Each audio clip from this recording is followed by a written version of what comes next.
My guest is Rabbi Sanford Akselrad. He's spiritual leader of Congregation Ner Tamid in Henderson. COVID has touched so many lives, and as a spiritual leader, Rabbi Akselrad has had to deal with the effects and the after effects of the virus. What began with one essay to his congregation, Love in the Time of Corona, turned into a weekly communique. Now Rabbi Akselrad has put 100 of these essays focusing on themes of hope, resilience, and the importance of pulling together as a community into his new book, Love in the Time of Corona, available on Amazon and all the usual places. For everything about Rabbi Akselrad, go to lvnertamid.org. And this conversation is the first one that will be released on both of my websites and platforms. Talk about Las Vegas with Ira and Ira's Everything Bagel. Rabbi, welcome to the show. Pleasure to be here. Thank you for having me, Ira. Absolutely. So did you know once one essay became another and then another that you would have a book at the end? I had no clue. Everything kind of came together. The essays, which seemed to write themselves for the last couple of years, and then I had a sabbatical. And so during the sabbatical, I said, you know what? I'm going to have some fun, but also I want to do something a little academic. And it took a while, but I was able to put all the essays together, edit them, review them, rewrite them a little, and now we have a book. Yeah. Well, when you started to review them and go over them again and put them together for the book, did it hit you the same way it hit you when you first wrote them and delivered them to the congregation?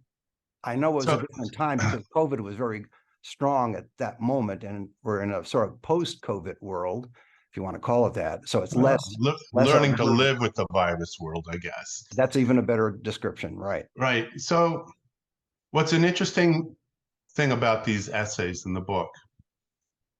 The congregant said, Rabbi, we're so afraid. We don't know what's going to happen. Would you please write a letter to the congregation and give us hope? So that was the first one about love.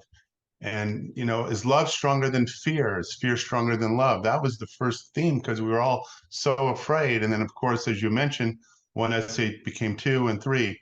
So if you look at the book, it will take you on this roller coaster of emotions that we all went through, and maybe we have chosen to forget, but it's really our 9/11 or our Great Depression. It is the biggest thing that has happened in our lifetime. And when you look at these essays, they hold up to chronicle those feelings, but also it turns out that the messages are eternal. We find other things to be afraid of. Racism is still here. At the end of the book, we just get into the Ukrainian-Russian war. But before that, there was a war in the Middle East, and then there was the masking, and then the unmasking, and then the fatigue of it all. I have one essay, I'm over it in the time of Corona, like enough already. So I think they hold up as individual essays, and when I reread them, the messages are still speak to me, but they also remind me of times that were much more dire. Absolutely. Yeah. Was there a balancing act between your message, on the one hand, applying to the larger community, and on the other hand, your message that communicates to the Jewish community and to Judaism? Because there's elements, obviously, that explain why Judaism is important. When in several of your essays, you talked about that. How did you decide to not bifurcate it, or maybe the word is combine the two, so it's both to a larger community and to the Jewish community? Well, I think my intent was really originally the Jewish community. But as with everything, for example, I'll have an essay that talks about the first time I do a funeral, and there's no one at the funeral because of COVID. There's the deceased, there's me, and a camera. Well, that's universal. That happened to everybody. If they lost a loved one, whether they're Jewish or not. And so experiencing loss in the time of COVID, unfortunately, is universal. Canceling or postponing a bar mitzvah. Well, in other faith traditions, it might be, do we have a wedding or do we postpone it till COVID is over? So even though some of these essays, maybe 25% of them are couched with Jewish language, the themes apply to everybody. And what's rewarding is my sisters and other fans would just send these essays out to people who aren't Jewish, and they said that spoke to them. So I'm really grateful about that. Did you yourself share, because you're involved in the interfaith community, did you share some of these essays and or the book with some of your colleagues in that community, and did you get feedback? Uh, there are like three really good friends, and I would send weekly those essays. And then the other essays, it would be kind of if I thought about maybe this would be something that would touch them. I was a little judicious because I thought, well, they're all writing their own essays. But when I was especially proud or I thought the theme was universal, yeah, I would share it with them.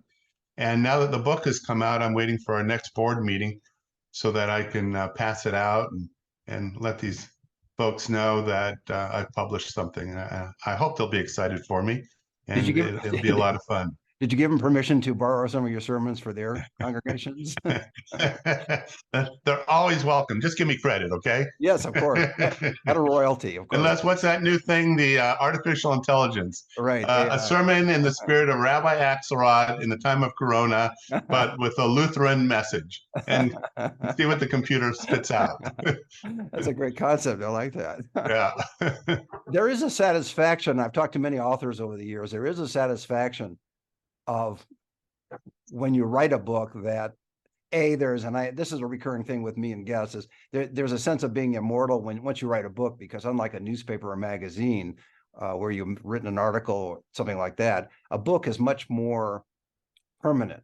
And so it outlives you in a way, in which is there's the immortality, but at the same time, it lives separate from you as well. So it's going to have an impact on people that read it who may not know who you are. Do you ever think about that? Well, now that you mentioned it, I'm going to think about it. Good. All right. Well, that's what I'm here for. Actually, truthfully, I have thought about it, and I thought, well, how will the book hold up? You know, I would talk with my grandma, and she'd always go about the Great Depression. You'd talk with someone else, they'd talk about Vietnam. So these kids who are growing up today, say they were, 10, 12, 15, 20 during the time of COVID, and it changed their whole life. And someday they'll be old and they'll try to explain what happened to their grandchildren and how they were literally, taking mail and leaving it out for 3 days before they would touch it, or they would buy groceries and we would wipe it down. They go, what? Right. Were you guys nuts? Right? Because we just didn't know how it was contagious. And right. You wore masks, and well, some people believed in them. Some said the masks were not worth, and the country got divided, and that's a whole part of this discussion. But the point is, they can go to this book, and like I said, it's going to reveal some of this history, but also with a spiritual message. I tried every single essay to have a little bit of a punch at the end, whether it was about hope or resiliency or the importance of coming together, because I was very much aware that the society was divided. How did we get COVID? Was it in a lab? Was it through this, meat market in there? Do we wear masks? Do we not? Do we send kids to school? Do we keep them home? We just didn't have a universal message that worked for everybody, which is unusual because usually when there is a war, a country comes together. And in this particular war, the country still remained divided on approach, even though whether we liked it or not, the government would say, this is what you must do. You got to close the schools. You got to do this. In retrospect, we're going to learn a lot, and maybe we'll decide what was right, what was wrong. But going through it, the society went through things, really reacting to fear, the unknown, and hopefully, what we thought was the best thing to protect everyone. No one wanted to, quote, die. And as we said at the start of the show, we're learning now to live with it. So this past week, I know 7 people who've got COVID, and they're not panicking. They're sick for a few days, and then they go on with their life. So it's still an issue. People still die of COVID. But now, thank God, we're learning to live with it. It'll be like the flu, which is what we thought it would morph into. Do you think that your book has, I like that word bifurcated, I mentioned it earlier. It's of two elements. One is for those who are not into history. So when they look at your book 20, 30 years from now, and they're trying to communicate to their grandkids what happened back then, as others did during, told us about World War II, et cetera. That's that one element. But the other element is the lessons within the book about love and acceptance and a lot of other things that we can talk about. Those are enduring and spiritual qualities that are they're timeless. So that's the part, I think, of your book that will last longer than trying to communicate the tenor of the times. That's very difficult under any circumstances. Yeah, that's what I think. I hope it's going to be amazing, that somehow I'm going to be successful in doing both. But you're right. I hope the messages are timeless to a large extent. They're universal, even if sometimes the language is couched in Jewish terms, or maybe in more, quote, religious terms, because I might quote from the Bible. But I do quote from secular sources, but more from more Jewish sources. Yeah. Mm-hmm. Getting to the process of writing the book, well, you're really writing a weekly essay, so it's not writing the book. There was a separate process, as you talked about, putting the book together or getting the material together to publish as a book. But when you were in the moment, writing it once a week and thinking about it, did you try to get ahead of yourself so that you wouldn't be panicking to write an essay? In other words, did you come up with, sort of, for example, 2, 3, 4 ideas ahead of time so that you could know that you had something to write about? Or did you just go by the seat of your pants, in a sense, and said, okay, this is what I'm thinking about today, having to do with Corona? It turned out it was week to week. So the essays were published on my website on Tuesdays and the temples on Wednesday. So on Sundays, I would just, I don't know how to describe it, Ira. It was a feeling. Maybe a headline touched me. Maybe a Jewish holiday was coming up. Maybe it was a conversation and people were talking about these stupid masks, and people would hold their mask right below their nose. Right. And then we'd all say, no, pull it up. Right. And then we had a mask that, that mask actually does nothing because it's not one of those fancy masks. Well, it's better than nothing, because those other ones, they suffocate me, and I have allergies. We were all over the place. And so if I heard these themes, because people mentioned them, 3, 4, 5 times, it was the universe speaking to me, and I'd say, well, what's the spiritual message of it? So to me, a mask is a metaphor, right? If I have to wear a mask, the only thing that I could see is the eyes. So now we're looking at each other, perhaps for the first time, eye to eye, and the eye is the window to the soul. So you might think at first, oh, I can't read the guy's lips, because we unintentionally read lips. What is he saying? And I can't do that anymore. But you can see the eyes. So what does it mean to be seen, and what does it mean to see? Or another whimsical essay, because I tried to do a little bit of wit and whimsical, is we all got cabin fever. So finally I got off my duff and I said, I'm going to walk the dog. Well, that was the source of several essays. One was meeting your neighbors. Another one was walking the dog. And the essay turned out to be not that I was walking the dog, but the dog was walking me. That this sensitive animal knew that I was getting cabin fever, and he needed to get me out of the house and away from being afraid. And there you are in the sunshine and the sun. And quote, the virus was less impactful, we were told, right, when you were outside and kept a distance and you didn't have to wear the mask. So that was a source of joy. But the essays went and seemed to write themselves, and I never wrote 3 or 4 and put them in a can. And guess what? I'm writing new essays under the umbrella of Slice of Life, and I'm still not ahead of myself. Somehow it just speaks to me, and they're whatever I feel that week. Well, one thing you didn't mention is when the dog was walking you, you also found out things about your neighborhood you didn't know before. Yeah, I only lived here 8 years and didn't pay much attention, because you get out of your driveway, you're in a rush to go to work, and all of a sudden, oh, well, look how their house is decorated. Oh, they have a dog. Oh, what's your name? How long have you lived here? 8 years. Exactly. It's a terrible thing not to know your neighbors. You know them from the right side, the left side, but if you're not careful, everyone else is a stranger. And COVID kind of helped strangers become friends, or at least better acquaintances, if you will.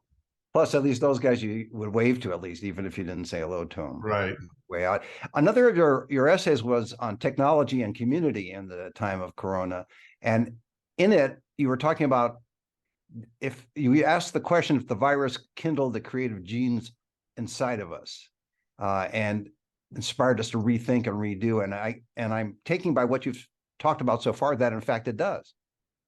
It forces you. Well, one of the sad things or inevitable parts of war, and I do believe we were at a war of a different nature, we're fighting this virus, is we rely on technology and innovation, and things that might take years, all of a sudden, boom, we know we have to put into action, in a shorter period of time. Now, the vaccine seemed to come at lightning speed, and maybe it did, but really the research was 10 years in the making, and that's how they were able to get it. But it still was a monumental effort to get that virus. Now, getting people to accept its safety and its efficacy, that's a whole different matter. But when you look at any war, penicillin or rubber, or they come up with these innovations that are needed to solve a problem in war, but then there are applications for peacetime. And I think Zoom, who knows when our kids will start laughing at us. Oh, you use Zoom? We have something so much better. Right. But that's what's going to happen, because Zoom was around for a while, but it wasn't fully adopted, right? But then all of a sudden, oh my God, it's like the term Kleenex, the tissue paper. All of a sudden, we got to learn how to do Zoom. We got off our duff to do it. But otherwise, we really had no use for it. We were fine with FaceTime or just an old-fashioned phone call. But a lot of seniors ended up learning how to use Zoom too during that time.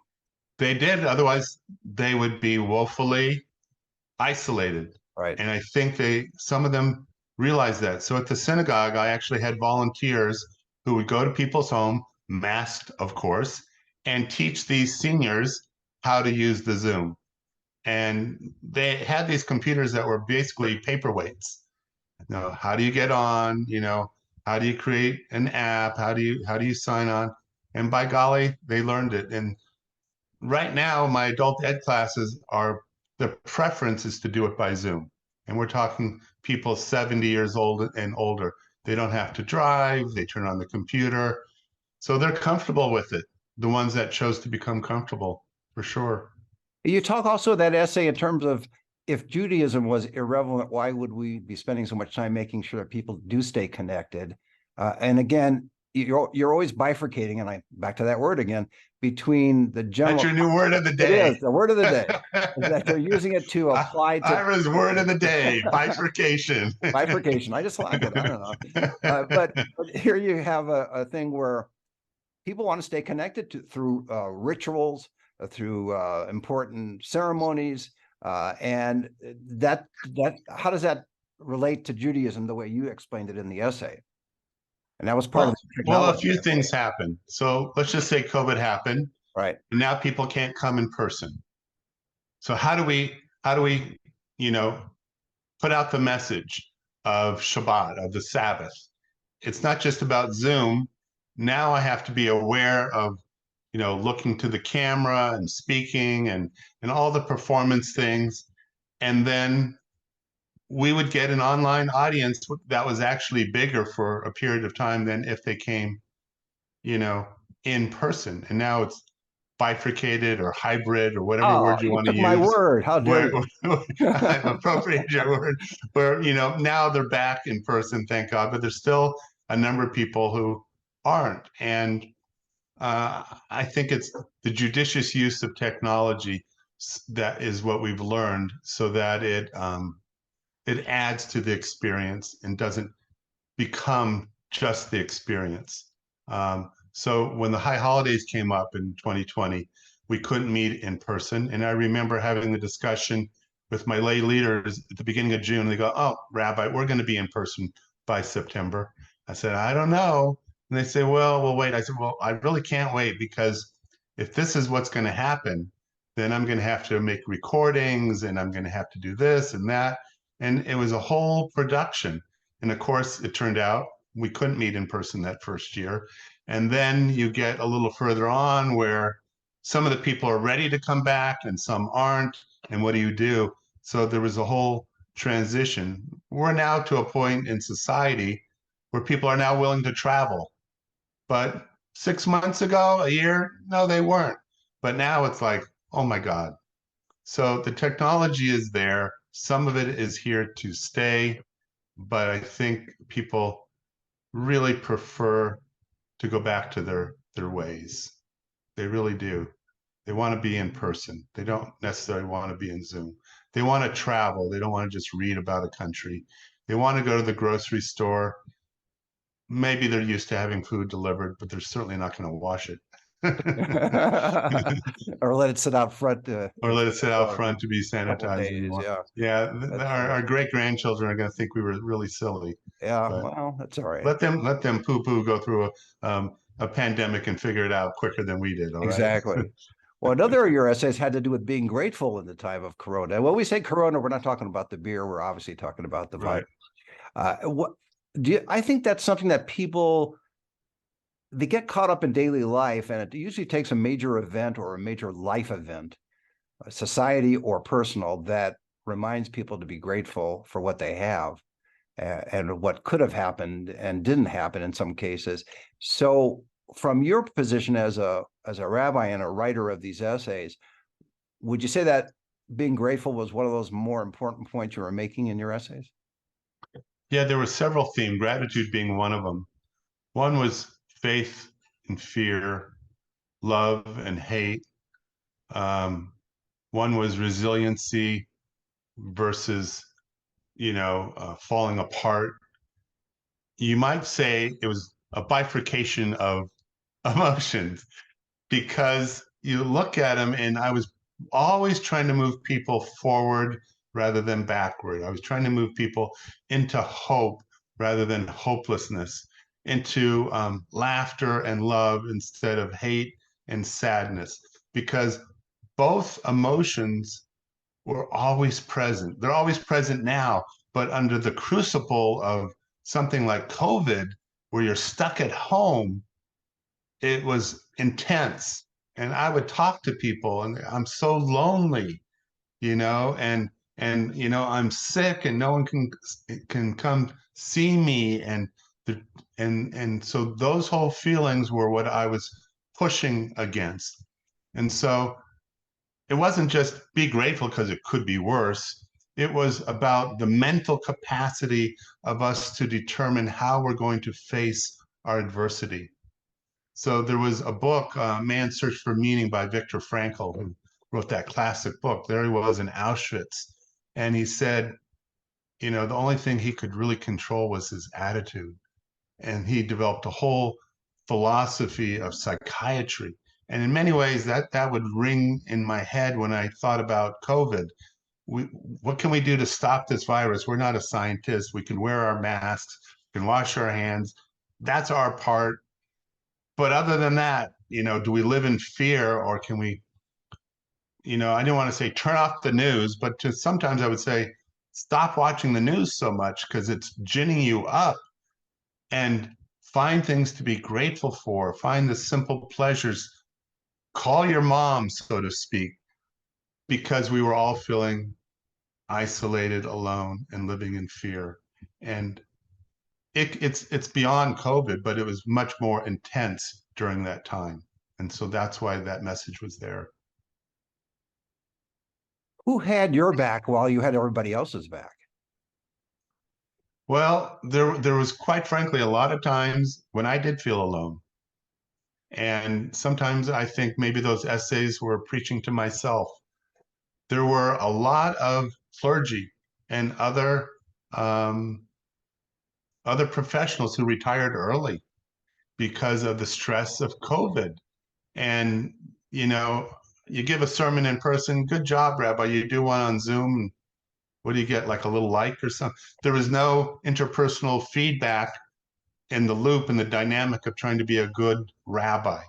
but also, life is with people. So there I am at home doing my job in front of this computer instead of being in the synagogue and driving and meeting with people. So who had my back? At times I felt no one was really having my back. I just have to be there for other people. But the reality is there were a lot of people who had my back. My wife, my family, my co-clergy, Cantor Jessica Hutchings. She was able to figure out the technology piece. And then we would work together trying to decide how we're going to keep this congregation together as a community. We would just dream up stuff, whether it was an adult ed thing or her reading bedtime stories to her child or cooking with Cantor, or we did something in the middle of the day that we would talk about current events. And we would just throw it at the wall and see what would stick. And people, before they had Zoom fatigue, they were looking for things to do. Right. During Hanukkah, we thought, okay, let's light the candle every night, and every night we'll have a 10-minute program. And like 200 people would tune in. We kept it, and maybe I get 20 people now. But during COVID, people were looking like, we want to be with people to celebrate Hanukkah, Rabbi. And that's how we did it. So I think when you get to the question, who had my back, it's one of those things where we're friends, and the process itself kind of was with me, and then just really close friends that I could commiserate and plan things and do things.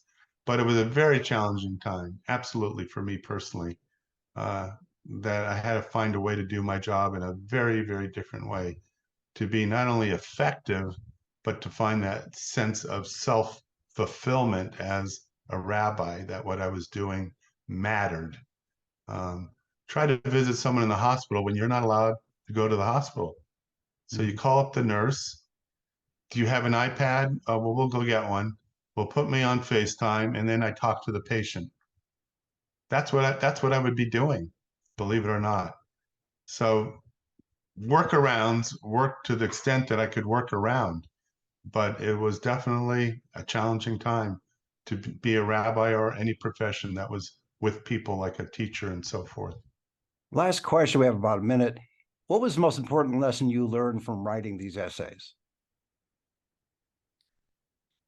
I think the most important lesson, well, there's two. One is the lessons themselves, that there's a certain wisdom that was within me that I never actually articulated.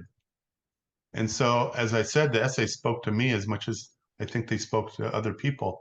So, Rabbi, heal thyself, so to speak. And then I just think that life in general seems to be this battle between fear and faith.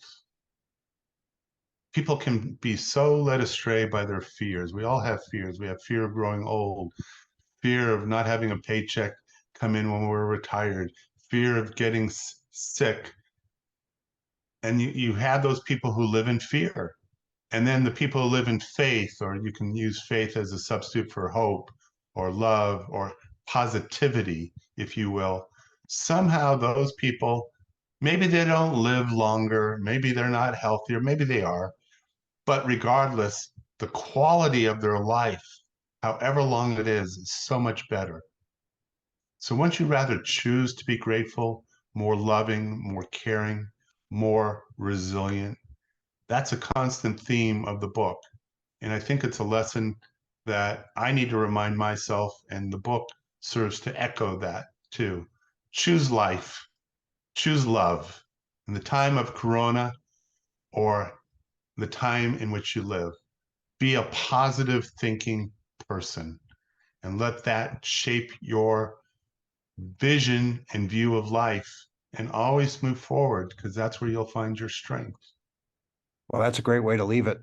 My guest has been Rabbi Sanford Akselrad. He's spiritual leader of Congregation Ner Tamid in Henderson and author of Love in the Time of Corona, available on Amazon and all the usual places. For everything about Rabbi Akselrad, go to lvnertamid.org. And Rabbi, thanks for being on the show. My pleasure. My pleasure. See you next time.